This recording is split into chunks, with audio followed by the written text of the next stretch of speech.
बिस्मिल्लाहिर्रहमानिर्रहीम। अस्सलामु अलैकुम व्यूअर्स, उम्मीद है कि आप सब लोग बिल्कुल खैरियत से होंगे।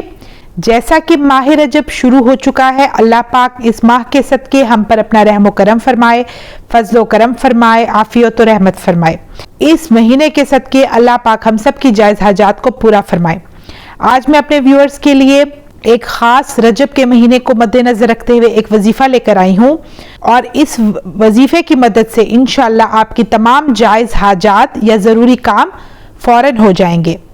आपने नमाज चाश्त के वक्त 12 नवाफिल अदा करने हैं। 3 सलाम के साथ 4 रिकात पढ़नी है। पहली जो 4 रिकात आप पढ़ेंगे, हर रिकत में सूरत फातिहा के बाद सूरतुल कद्र पढ़नी है 3 बार। सलाम फेरेंगे तो आपने 70 बार एक दुआ पढ़नी है। वो दुआ ये है, ला इलाहा इल्लल्लाहुल मालिकुल हक्कुल मुबीन लैसा कमिस्लिही शैउन व हुवा समीउल बसीर।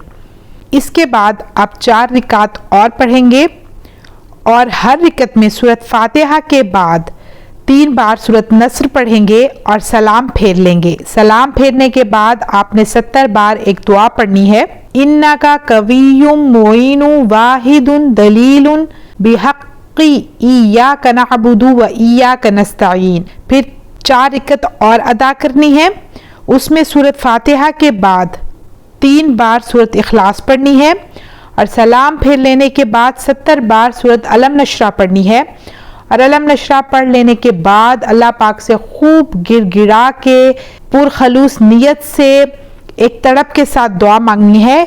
इंशाअल्लाह माह रजब की बरकत से अल्लाह पाक आपकी तमाम परेशानियों को दूर फरमाएंगे, आपकी तमाम जायज़ हाजात को पूरा फरमाएंगे। इसके साथ एक बात मैं कहूँगी, अपनी नमाज़ों का ज़रूर ख्याल रखें। वज़ाइफ तभी असर करते हैं जब आप 5 वक्त की नमाज अदा करें।